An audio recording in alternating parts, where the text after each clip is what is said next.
Saudara, dulu zaman Orde Baru orang korupsi di kolong meja. Korupsi di kolong meja. Begitu kita reformasi, korupsinya naik di atas meja. Korupsinya naik di atas. Di zaman sekarang ini nih, sekarang nih, rezim yang sekarang nih, korupsi sama meja-meja gitu bolan. Sampai triliunan. Gila saudara, triliunan. Bukan miliar, triliun. Ini ada apa ini negeri saudara? Ini kalau ada bangsa Indonesia masih miskin, masih melarat, masih nggak bisa berobat, masih nggak bisa sekolah, ini semua karena koruptor. Jadi kita menginginkan ke depan presiden yang harus mimpin Indonesia yang berani lawan koruptor. Nah, kalau nggak berani lawan koruptor, minggir aja dah. Minggir. Kita nggak butuh presiden-presiden ke depan yang melindungi koruptor. Betul? Siap lawan koruptor? Siap basmi korupsi? Takbir! Ini kalau korupsi terus-menerus begini, hancur kita punya negeri, saudara. Nggak, kalau begini terus, saudara, korupsi dibiarkan, saya akan ajak umat Islam semua untuk revolusi. Saudara, nggak bisa ini dibiarkan negeri kita begini. Dikit-dikit korupsi. Tiap hari kalau kita buka berita, korupsi sekian triliun, korupsi sekian miliar, sekian. Apa ini negeri, saudara?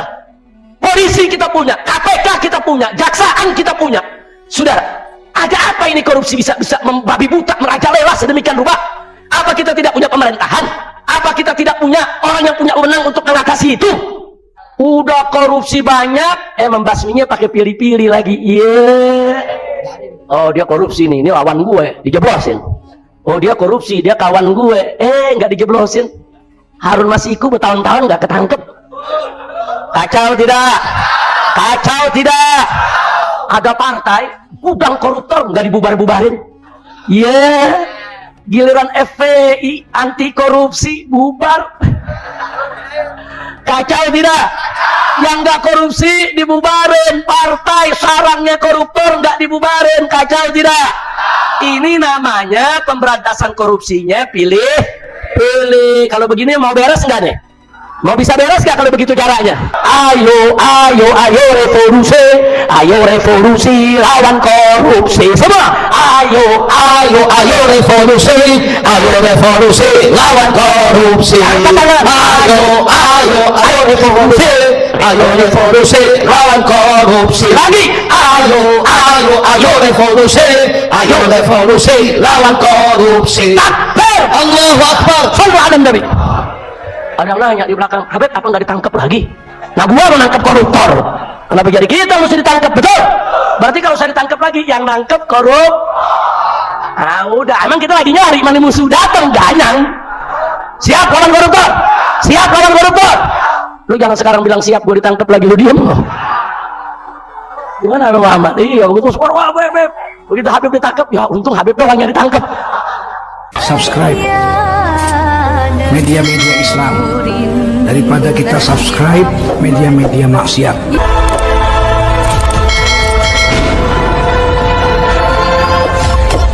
Pelajaran demi pelajaran sudah kita dapatkan, saudara. Dan tadi ada hal yang sangat menarik di bagian akhir yang disampaikan oleh Habib Muhammad bin Husain Al-Attas, di mana beliau membaca kitab Al-Hikam ya, dari Imam Al-Haddad. Nah, jadi beliau tadi mengingatkan kita, jangan kita saudara melakukan maksiat dengan niat taubat. Maksiat dulu habis itu kita bisa taubat. Umur nggak ada yang tahu. Begitu kita maksiat, tahu-tahu malaikat maut ngejemput. Na'udzubillah min dzalik. Makanya yang namanya taubat jangan ditunda-tunda, dan maksiat itu saudara jangan kita biarkan terus-menerus kita lakukan. Na'udzubillah min dzalik. Nah, berkaitan dengan ini ya ikhwan, kita melihat kondisi yang ada di negeri kita saat ini, persis seperti yang disampaikan oleh Habib Muhammad tadi. Banyak orang yang sengaja melakukan maksiat, saudara, dengan nganggap enteng, nanti kan gampang taubat, nanti kan gampang, walaupun saya korupsi, nanti hasil korupsinya bagi-bagilah buat masjid, buat pesantren, buat ngajiin para ustadz. Jadi mereka ingin melakukan pencucian uang, itu namanya pencucian uang, saudara. Uang-uang haram yang mereka kumpulkan, mereka dapatkan, kemudian mereka sengaja, sebagian mereka salurkan ke masjid, salurkan ke pesantren, salurkan ke dakwah, saudara. Nah, tujuannya bukan dia melakukan kebaikan, bukan. Dia ingin menghilangkan jejak korupsinya, dia ingin mencuci daripada kekotoran uangnya. Dan ini banyak terjadi di kita punya negeri. Na'udzubillah min dzalik. Maka itu melalui majelis ini, saudara, saya ingin mengajak semua sekali lagi dan sekali lagi, yuk jaga diri kita dari makanan yang haram. Dan jangan sekali-kali kita mencuri, apalagi korupsi. Apa beda mencuri dengan korupsi, saudara? Mencuri itu efek dampak negatifnya biasanya hanya terjadi kepada korban pencurian. Dia mencuri, korban pencuriannya yang kehilangan harta. Nah, kurang lebih sebatas itu, saudara. Itu pencurian. Walaupun kalau pencuriannya meluas, masif, tentu dia punya kerugiannya akan semakin besar untuk masyarakat. Tapi secara umum, pencurian itu yang dirugikan adalah korban pencuriannya. Beda dengan korupsi. Kalau orang korupsi dari satu perusahaan, saudara, maka yang dirugikan bukan hanya pemilik perusahaan, tapi seluruh pekerja. Ada berapa ribu yang kerja di situ, semua ikut dirugikan. Jangan lupa tuh. Jadi beda dengan orang mencuri kambing di kandang seseorang. Yang rugi cuma yang punya kambing. Dia masuk ke rumah orang, dia mencuri TV, yang punya cuma yang rugi cuma yang punya TV rumahnya. Tapi beda dengan kalau orang korupsi di satu perusahaan. Dia korupsi besar-besaran di situ, maka yang dirugikan semua orang yang bekerja di pabrik tersebut, saudara. Bahkan ada efek domino. Gara-gara dia korupsi, akhirnya produksi perusahaan tersebut menurun, sehingga sebagian tenaga kerja di PHK. Gara-gara yang korupsi. Dan nggak sampai di situ saja. Kadang-kadang yang saudara, yang home produksi, saudara, yang suka sebagai penopang daripada perusahaan, biasanya perusahaan itu bagi-bagi ke masyarakat. Saudara, dia punya perusahaan besar tapi dibagi-bagi. Oh, di kampung ini nanti buat ngepakinnya, oh di kampung ini nanti bikin anunya, saudara. Nah, ini ada perusahaan-perusahaan kecil yang di rumah-rumah, saudara, ini yang merupakan nyantel ke perusahaan tersebut, bangkrut semua. Nah, jadi kita bisa lihat berapa ribu, berapa juta orang yang dirugikan. Itu korupsi. Jadi beda korupsi dengan mencuri. Jadi jangan dipandang enteng, korupsi sama itu dengan mencuri. Korupsi lebih jahat dari mencuri. Korupsi lebih berbahaya daripada mencuri. Korupsi ini dampaknya luas. Apalagi yang dikorupsi harta negara. Lebih bahaya lagi, saudara. Kalau yang dikorupsi harta perusahaan, yang rugi perusahaan tersebut, saudara, berikut daripada para pekerjanya, dan berikut yang home industri, yang pengusaha-pengusaha di rumah, yang terkait dengan pabrik tersebut. Itu saja. Tapi kalau korupsi uang negara, saudara, rakyat se-Indonesia dibikin susah. Hati-hati, saudara. Gara-gara mereka korupsi, akhirnya negara ini kekurangan uang, kekurangan dana untuk bangun rumah sakit, untuk bangun sekolah, untuk bangun segala macam fasilitas umum. Gara-gara yang korupsi, akhirnya fasilitas umum banyak yang terlantar. Gara-gara yang korupsi, saudara, akhirnya rumah sakit nggak mampu untuk melayani orang-orang miskin yang mestinya dijamin kesehatannya, saudara. Gara-gara mereka korupsi, akhirnya banyak perusahaan gulung tikar, saudara. Gara-gara mereka korupsi, yang mestinya kalau nggak ada korupsi, rakyat Indonesia yang sekarang ini dia punya jumlah sudah 270 juta jiwa, saudara. Sampai-sampai para ahli ekonomi mengatakan apa? Dari nikel saja, nikel nih, kita cerita nikel saja kalau tidak dikorupsi, itu orang se-Indonesia bisa dapat gaji 20 juta per bulan tanpa kerja. Ini negara kaya ini, saudara. Orang Indonesia nggak usah kerja, per bulan dapat 20 juta sampai 27 juta. Asal nikelnya itu nggak dikorupsi, saudara. Betul-betul dijual, diolah untuk kepentingan negara. Itu baru nikel, belum emas, saudara. Belum tambang-tambang lainnya di Indonesia ini. Indonesia ini negara kaya, tapi kenapa masih banyak orang miskin, masih banyak orang kelaparan, masih banyak orang yang nggak mampu berobat, masih banyak orang yang nggak mampu sekolah, masih banyak orang-orang yang nganggur nggak dapat kerja? Jawabnya karena koruptor. Makanya kita jangan berdamai dengan koruptor, saudara. Lawan koruptor ini, lawan. Nggak boleh koruptor ini diberikan ruang untuk bergerak, diberikan ruang, saudara, untuk melakukan segala kegiatannya dengan bebas. Nggak boleh. Yang namanya koruptor harus menjadi common enemy, harus menjadi musuh bersama. Makanya, saudara, sekitar 20 tahun yang lalu, FPI pernah datang ke DPR mengusulkan supaya koruptor itu dihukum mati saja. Terus ada masyarakat yang nanya, Habib, mencuri kan hukumnya potong tangan, kok koruptor dipotong kepala? Nah, jadi maksudnya apa enggak kelebihan? Saya bilang, kalau pencuri yang dipotong tangan, dia nyolongnya pakai tangan. Tangannya dipotong. Orang nyolong kambing pakai apa dia nyolong? Orang nyolong HP pakai apa dia nyolong? Makanya dipotong tangan. Tapi kalau korupsi miliaran sampai triliunan, itu korupsinya pakai apa? Oh, bukan pakai tangan. Enggak, tangannya enggak kerja. Pakai apa? Otaknya di mana? Makanya potong kepalanya. Setuju? Lu main setuju aja loh. Masya Allah, saya heran kalau giliran ditanya di kampung-kampung banyak yang setuju, banyak yang miskin kali ya. Giliran ditanya ke DPR pada gak setuju. Iya, banyak maling kali ya. Emang kalau kita nawarin hukum potong tangan kepada maling, sampai budak dia gak setuju. Tapi kalau nawarin potong tangan kepada yang bukan maling, insya Allah pada setuju. Kira-kira jelas gak? Tapi bukan sampai di situ. Kenapa koruptor ini harus dihukum mati? Karena dampaknya lebih berbahaya daripada mencuri, saudara. Dampaknya dia bisa menimbulkan pengangguran di mana-mana, jutaan orang bisa di PHK. Nggak sampai di situ. Orang-orang yang di PHK ini nggak mudah dapat kerja lagi. Nah, begitu dia nggak dapat kerja lagi, saudara, akan terjadi problem sosial yang luar biasa. Satu, di antara mereka ada yang hidupnya ngontrak. Begitu nggak ada kerjaan, lalu perpanjang kontraknya bagaimana? Dia punya istri, dia punya anak, saudara. Nah, akhirnya begitu waktu kontraknya sudah habis, kerjaan tetap belum dapat, dia diusir. Dia mesti tinggal di kolong jembatan, dia mesti tinggal di pinggir-pinggir jalan, dia punya istri, dia punya anak. Akhirnya apa yang terjadi? Dia nekat, dia mencuri. Dia nekat, dia nodong orang. Dia nekat, dia bisa jadi begal. Dia nekat, dia bisa ngerampok orang. Untuk apa? Untuk menyelamatkan dirinya, istrinya, dan anaknya.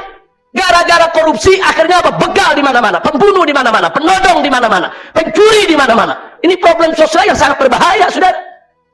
Nah, jadi jangan dipikir korupsi itu masalah kecil. Enggak. Ini lebih biadab daripada mencuri. Nah, kalau mencuri saja harus dipotong tangan, apalagi korupsi. Saudara, potong kepalanya. Kita sudah sarankan dari jauh-jauh hari. Apalagi sekarang yang korupsinya makin gila. Saudara, dulu zaman Orde Baru, orang korupsi di kolong meja. Korupsi di kolong meja. Begitu kita reformasi, korupsinya naik di atas meja. Korupsinya naik di atas. Di zaman sekarang ini nih sekarang nih, rezim yang sekarang nih, korupsi sama meja-meja ini dibawa lagi. Sampai triliunan. Gila, saudara, triliunan. Bukan miliar, triliun. Ini ada apa ini negeri, saudara? Ini kalau ada bangsa Indonesia masih miskin, masih melarat, masih nggak bisa berobat, masih nggak bisa sekolah, ini semua karena koruptor. Jadi kita menginginkan ke depan presiden yang harus memimpin Indonesia yang berani lawan koruptor. Nah, kalau nggak berani lawan koruptor, minggir aja dah. Minggir. Kita nggak butuh presiden-presiden ke depan yang melindungi koruptor. Betul? Siap lawan koruptor? Siap basmi korupsi? Takbir. Ini kalau korupsi terus-menerus begini, hancur kita punya negeri, saudara. Nggak, kalau begini terus, saudara, korupsi dibiarkan, saya akan ajak umat Islam semua untuk revolusi, saudara. Nggak bisa ini dibiarkan negeri kita begini. Dikit-dikit korupsi, tiap hari kalau kita buka berita, korupsi sekian triliun, korupsi sekian miliar, sekian. Apa ini negeri, saudara? Polisi kita punya, KPK kita punya, jaksaan kita punya, saudara. Ada apa ini korupsi bisa membabi buta, merajalela sedemikian rupa? Apa kita tidak punya pemerintahan? Apa kita tidak punya orang yang punya wewenang untuk mengatasi itu? Masya Allah, kelihatannya Indonesia ini mesti di restrukturisasi nih, ya kawan. Ini mesti distruktur ulang, nggak bisa ini begini, ya kawan. Maka itu, yuk sama-sama kita jadikan korupsi sebagai musuh bersama. Setuju tidak? Setuju tidak? Saya mau tanya, korupsi berbahaya tidak? Berbahaya tidak? Siap lawan korupsi? Takbir! Coba Adi Alwi buka Qasidah anti korupsi, ayo. Tapi jangan main-main baca semua, kita jelasin satu-satu, ya. Ya, ini ada pengumuman dulu. Pengumuman mobil Avanza Silver dengan seri F 1561 MW. Nah, tolong mobilnya digeser karena mengganggu daripada rumah warga atau mengganggu kendaraan lain yang ingin keluar. Tolong, coba yang punya mobil F1561 Avanza Silver, tolong digeser dulu atau minta bantuan laskar di depan untuk menggeser daripada mobilnya. Kita nggak boleh mengganggu jalan. Ini korupsi jalan nggak boleh juga, ya. Ya, pokoknya kita musuh korupsi, nggak boleh udah.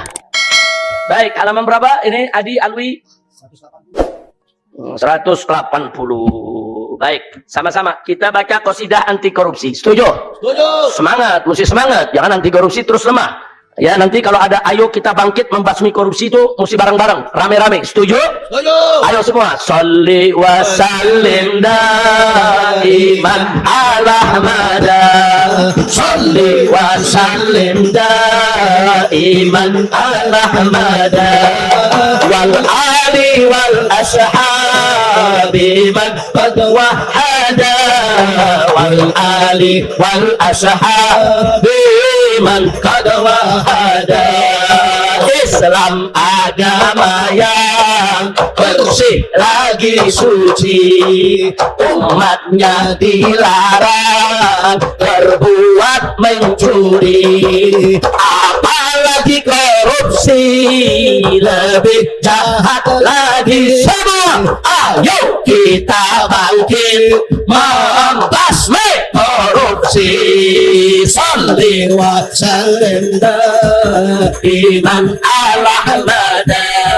Sholli wa sallim daiman ala Ahmada.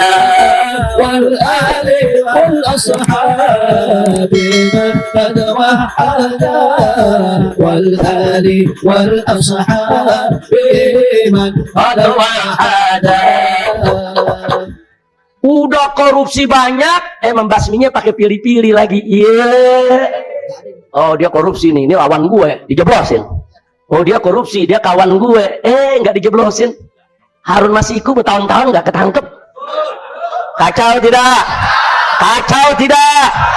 Ada partai, gudang koruptor nggak dibubar-bubarin. Iya. Giliran FPI anti korupsi bubar. Kacau tidak? Yang nggak korupsi dibubarin, partai sarangnya koruptor nggak dibubarin. Kacau tidak?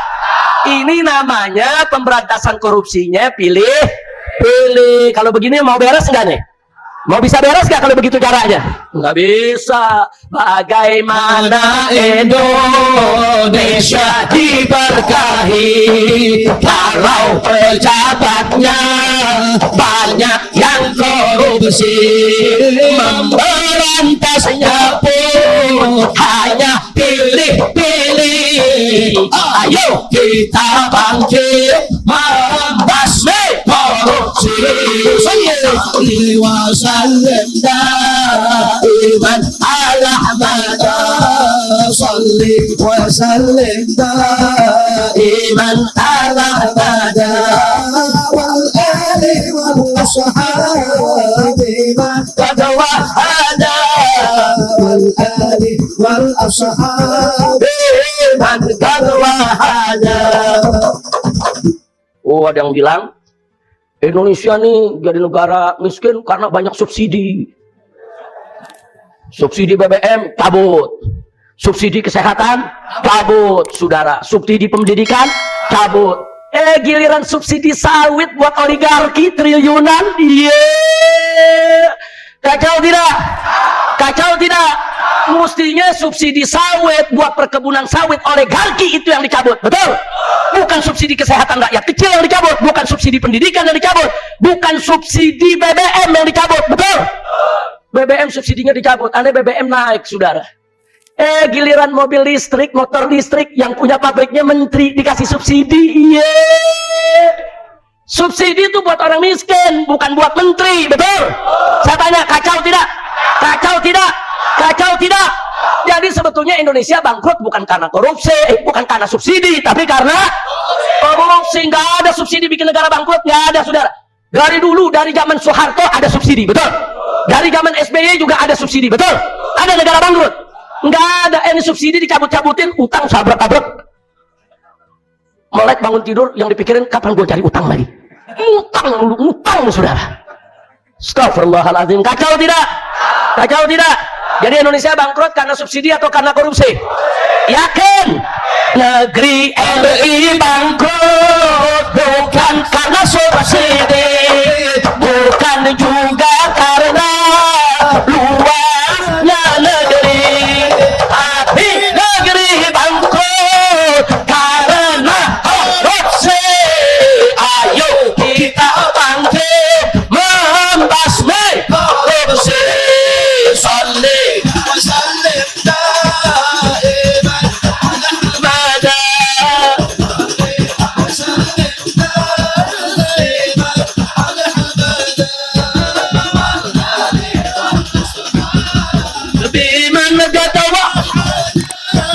wal ali sallu ala nabi. Nah, jadi jelas karena korupsi rakyat jadi banyak melarat. Karena korupsi sekolah jadi mahal. Loh kenapa mahal? Subsidinya dicabut. Kalau subsidinya nggak dicabut, sekolah nggak mahal, betul. Begitu juga rumah sakit, saudara. Nah, rumah sakit ini, saudara, jadi antri, saudara. Di mana-mana orang jadi ngantri, nyari rumah sakit, saudara, yang mau melayani BPJS. Nah, sementara rumah sakit mulai malas melayani BPJS. Kenapa? Karena utang pemerintah kepada BPJS ratusan miliar belum dibayar.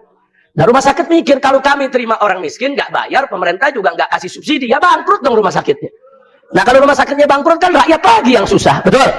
Betul, betul. Jadi, saudara, korupsi jahat tidak? Bahaya tidak? Nggak sampai di situ. Tadi kita udah katakan, harta pabrik gulung tikar gara-gara korupsi, betul? Betul? Dan banyak orang di PHK gara-gara korupsi, saudara. Nah, gara-gara korupsi, coba kita lihat, BBM jadi naik lagi, saudara, BUMN pada rugi di mana-mana, saudara. Itu dari zaman berdiri yang namanya Garuda, saudara, itu penerbangan top kelas dunia. Sekarang menjadi penerbangan paling jelek di dunia. Dijual lagi, saudara. Kenapa? Karena korupsi. Semua dikorupsi, saudara. Nah, maka itu nggak boleh dibiarkan lagi. Kita mesti semangat untuk lawan, yaitu untuk membasmi korupsi. Ayo kita lanjutkan. Rakyat banyak melarat akibat korupsi. Sekolah jadi mahal akibat korupsi. Senangnya pabrik sakit antri akibat korupsi. Oh, ayo kita bangkit membasmi korupsi. Semua salli wa sallim daiman ala hamada. Salli wa sallim daiman ala hamada wal ali wal ashabi man qad wahada wal ali wal ashabi man qad wahada. Pabrik gulung tikar akibat korupsi. Buruh hilang kerjaan akibat korupsi. Pengangguran makin banyak akibat korupsi. Ayo kita bangkit membasmi korupsi. Salli wa sallim daiman ala hamada. Salli wa sallim daiman ala hamada. Sallallahu alaihi wal ali wal ashabi man qad wahada wal ali wal ashabi man qad wahada. BBM naik lagi akibat korupsi. BUMN pada rugi akibat korupsi. Nganggur subsidi di Kediri akibat korupsi. Ayo kita bangkit membasmi korupsi. Sallu ala nabi wa sallim daiman ala hamada. Sallallahu alaihi wa sallim daiman ala hamada wal ali wal ashabi man wahada wal ali wal ashabi man qad wahada. Gara-gara korupsi, maksiat merajalela. Kok bisa? Ada orang nanya, apa hubungannya maksiat sama korupsi? Oh, hubungannya erat, saudara. Itu sebetulnya tempat prostitusi di Indonesia dilarang oleh undang-undang. Tempat judi itu dilarang oleh undang-undang, saudara. Tapi kok ada? Ya nyogok. Bayar kanan kiri, nggak diganggu. Betul? Nyogok itu apa? Korupsi, saudara. Jadi kenapa sekarang banyak tempat-tempat prostitusi, saudara? Banyak tempat-tempat judi bertebaran di mana-mana. Padahal undang-undang secara resmi melarang itu semua. Kenapa mereka bisa tetap beroperasi? Kenapa mereka bisa tetap ada? Kenapa mereka tetap bisa membuka tempat-tempat maksiat? Karena ada upeti yang mereka setor kepada oknum-oknum pejabat, saudara. Gara-gara korupsi akhirnya maksiat bagaimana? Merajalela. Gara-gara apa tuh? Nah, kalau sudah tempat maksiat merajalela di mana-mana, preman dapat kerjaan. Preman Dapat kerjaan, saudara. Akhirnya geng ini megang itu bertempur. Gara-gara ngerebutin lapak daripada parkiran diskotik, parkiran tempat maksiat. Ayo, terjadi gak? Ini semua gara-gara apa? Gara-gara apa? Gara-gara apa? Siap lawan korupsi. Betul. Betul. Takbir. Nah, sampai di situ, saudara. Gara-gara korupsi, saudara, rakyat diadu domba di mana-mana. Betul. Betul. Iya, basur-basur dibayar pakai uang negara untuk kerjaan yang gak ada gunanya, untuk caci maki ulama, untuk nodai agama, untuk hina sono, hina sini, semua digangguin, dibayar besar-besaran, itu duit dihambur-hamburkan, saudara, untuk mengadu domba rakyat, saudara. Makanya saya tanya lagi sekali lagi, korupsi bahaya tidak? Bahaya tidak? Siap lawan korupsi, maksiat merajalela, akibat korupsi, preman di mana-mana. Rakyat diadu domba akibat korupsi. Ayo kita bangkit membasmi korupsi. Semua sallim wa sallim daiman ala hamada. Sallim daiman ala hamada. Wal ali wal ashabi man qad wahana. Wal ali wal ashabi man qad wahana. Saudara, sekarang ini di kita punya negeri, orang kalau korupsi udah pakai baju tahanan, pakai action lagi fotonya, pakai ngulapin begitu. Masya Allah, udah nggak punya malu, urat malunya udah pada putus. Betul, betul, betul. Udah gitu kalau ada maling ayam, ditelanjangin maling ayam, cuman pakai celana dalam doang, disuruh pegang ayam yang dicurinya, dipermalukan, disebar-sebar. Giliran koruptor, saudara, datang ke kantor polisinya bawa koper kayak mau ke bandara. Udah begitu apa? Nengok ke wartawan pakai senyum, sampai kayak bintang film. Ada yang ditelanjangin, ada yang babak belur bukan? Ada yang digebukin? Nggak ada, senyum, sumringah, saudara. Ini artinya apa nih? Artinya korupsi dimanjakan. Korupsi dimanjakan, sehingga orang tidak takut, tidak jerah dengan korupsi. Nyolong ayam pada jerah, digebukin habis-habisan. Nah, korupsi pada nggak jerah, saudara. Kenapa? Karena dianak emaskan. Bahaya tidak? Bahaya tidak? Nah, ini gara-gara korupsi tadi kita udah jelasin, saudara. Yang miskin makin miskin, yang bangkrut. BPK, Badan Pemeriksa Keuangan RI, memberikan laporan bahwa proyek-proyek Ahok itu merugikan negara, termasuk sumber waras. Nah, setelah kita dapat bukti, Habib Muhsin melaporkan itu ke KPK. Enggak dilayani oleh KPK. Enggak dilayani. Sampai sekian bulan kita tunggu, enggak dilayani. Sampai akhirnya kita datang. Ribuan umat Islam kita bawa, ya Pak. Nah, begitu kita bawa ribuan umat Islam hadir dari jam 7, enggak ada KPK yang mau nemuin. Saya ingat betul, ada Habib Muhsin, ada satu ustadz, saking kepanasannya, saudara, akhirnya pecah pembuluh darahnya dalam limo. Pingsan, kita bawakan ke rumah sakit PON. MUI ikut saat itu, ada Kiai Haji Khalil Ridwan, Habib Muhsin ikut, saya ikut, saudara. Ribut punya ribut, dorong-dorongan, sekitar jam 11 baru kita ditemui. Jam 11 lewat. Nah, begitu masuk ke dalam ruangan, saya duduk, di samping saya ada Habib Muhsin, di samping kanan ada Kiai Haji Fahrozi Ishak, saudara. Tahu-tahu senior KPK, saudara, datang, ngomongnya seenaknya. Ngomongnya sombongnya bukan main. Ya bapak-bapak, ada perlu apa ya? Langsung saja sampaikan dengan singkat, kita masih sibuk nih. Kurang ajar. Oh, saya langsung berdiri, tunggu dulu. Ente digaji pakai duit rakyat. Kita datang dari jam 7 pagi, kenapa ente datang jam 11? Ini KPK, Komisi Pemberantasan Korupsi. Korupsi waktu pun nggak boleh ente lakukan.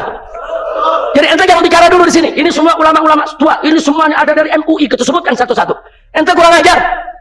Ente sebutin dulu, kenapa ente terlambat? Kita datang dari jam 7 pagi di sini.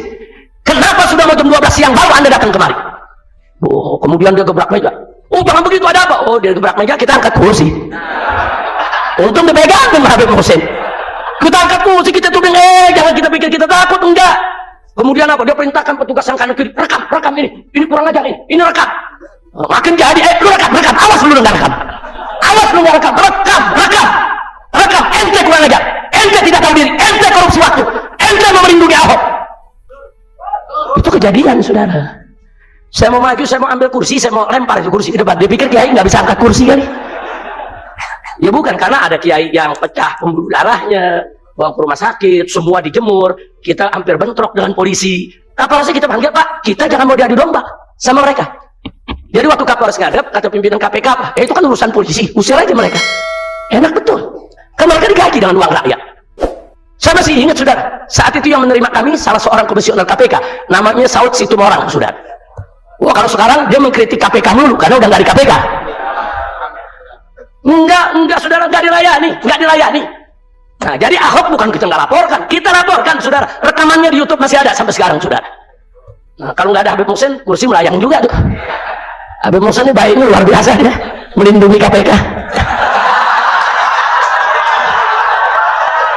Boleh juga besok kalau Habib Muhsin jadi penasehat KPK. Amin. Ya kalau Habib Muhsin yang jadi penasehat KPK kan enak, semua tamu diterima, betul? Semua laporan dilayani, betul? Takbir. Udah nggak dilayani, Ahoknya dilindungi. Begitu keluar dari penjara gara-gara penistaan agama, diangkat jadi komisaris. Komisaris apa? Pertamina, gajinya 100 juta lebih. Diduga koruptor, jelas-jelas narapidana penistaan agama, dikasih jabatan komisaris. Kurang ajar tidak? Kemarin mau dicalonin jadi direktur utama Pertamina. Kemudian ada isu lagi mau diangkat jadi gubernur IKN. Lu jadi gubernur di hutan sono.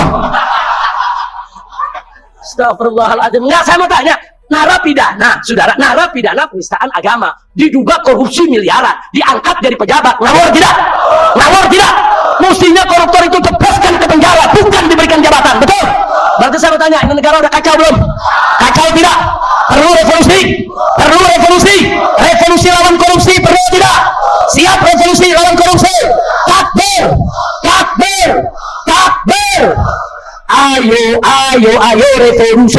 Ayo revolusi lawan korupsi semua. Ayo revolusi lawan korupsi. Ayo revolusi lawan korupsi. Lagi. Ayo revolusi lawan korupsi. Takbir. Allahu Akbar. Shallu ala Nabi. Ada yang nanya di belakang, Habib apa nggak ditangkap lagi? Nah, gua menangkap koruptor. Kenapa jadi kita mesti ditangkap, betul? Berarti kalau saya ditangkap lagi, yang nangkep korup. Ah, udah, emang kita lagi nyari mana musuh datang, ganyang. Siap lawan koruptor. Lu jangan sekarang bilang siap, gua ditangkap lagi, lu diem loh. Gimana Bang Muhammad? Iya, begitu suara Habib. Begitu Habib ditangkap, ya untung Habib doang yang ditangkap. Tapi enggak, ke depan insya Allah umat semangat. Enggak, sekarang kita jangan berhenti, lawan terus korupsi, setuju? Enggak, ini negara enggak boleh dibiarkan ya kawan. Siapapun koruptor harus dihukum yang setimpal. Apalagi kalau sudah korupsi ratusan miliar sampai triliunan, hukuman mati yang paling pantas buat mereka. Nah, para pejabat yang ada saat ini, jangan Anda pikir Anda aman. Enggak, saat ini Anda berkuasa. Hati-hati. Kalau Anda tidak dari sekarang bertaubat, merapihkan itu administrasi negara, jangan korupsi, besok begitu Anda turun, Anda diuber-uber rakyat. Rakyat akan minta pertanggungjawaban. Nah, jadi jangan coba-coba korupsi. Korupsi ini dampaknya udah kemana-mana. Banyak orang meninggal dunia, banyak orang sakit, nggak terawat, banyak orang nggak sekolah, banyak orang kehilangan mata kerja, banyak perusahaan, toko, warung, restoran pada bangkrut, saudara. Nggak boleh. Dan lagi pula yang namanya pejabat, jangan bisnis dengan rakyat. Nggak boleh. Pejabat itu mengambil kebijakan. Dia ngambil kebijakan, dia yang punya pabrik, saudara, terus dia tentukan dengan kebijakan orang wajib beli barang dari pabrik dia. Ini namanya maling. Ini namanya maling, koruptor. Nggak boleh, saudara. Ini nggak boleh kita biarkan. Kalau Anda mau jadi pejabat, jadi pejabat. Atur ini rakyat yang betul. Jangan Anda peres, jangan Anda bisnis dengan rakyat. Rakyat diperes, ambil keuntungan sebanyak-banyaknya dari rakyat. Nggak boleh. Kalau Anda mau jadi bisnismen, jadi bisnismen. Silakan Anda jadi pengusaha, silakan Anda perkaya diri. Tapi jangan Anda jadi pejabat, Anda buat undang-undang yang memudahkan usaha Anda, bahkan memonopoli, yaitu pekerjaan supaya orang lain tidak bisa memproduksinya, bahkan memaksa rakyat untuk beli produk pabrik Anda. Ini kejahatan, saudara, ini korupsi, dan ini nggak boleh dibiarkan. Nah, jadi sekali lagi, pokoknya saya minta kepada semua yang ada di sini, di mana saja Anda hadir, di mana saja Anda ngobrol, yuk rame-rame kita ganyang koruptor. Jadi kalau Anda lagi ngopi di warung ngomongin soal koruptor, Anda lagi naik ojek ngomong tukang ojek koruptor, gawat sekarang ya. Pokoknya di mana aja kita berada, saudara, ganyang korupsi kita jadiin zikir ini. Supaya apa? Supaya meluas, supaya merata, supaya semua orang benci dengan korupsi.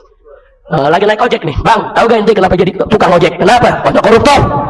Bagaimana ceritanya? Kalau nggak ada koruptor, ente jadi rektor, Bang. Ayo, bisa gak ngomong begitu? Bisa gak ngomong begitu? Hatta preman-preman kita tarik. Lu tahu gak lu jadi preman kenapa? Kenapa? Banyak koruptor. Lah kok bisa? Kalau nggak ada koruptor, lu jadi bos di perusahaan. Lu bukan jadi preman di pasar, betul? Betul. Siap kampanye anti korupsi. Siap kampanye lawan koruptor. Takbir. Al-Fatihah biniyatil qabul wa tamami kulli usul ma'mun wa ila hadratir rasul wal batul wa ummiha wa ba'liha wa ikhwatiha wa baniha wa dzurriyyatiha wa muhibbiha. Allah Subhanahu wa ta'ala yubarik li Indonesia, yubarik lil imam wal ummah wa yubarik lir ra'i war ra'iyah wa an yaj'al hadhihi al bilad bilad Indonesia biladan islamiyatan aminatan mutmainnah ma'muratan ghaniyatan mubarakatan thayyibah wa ila hadratis sayyidil mursalin bi sirril Fatihah.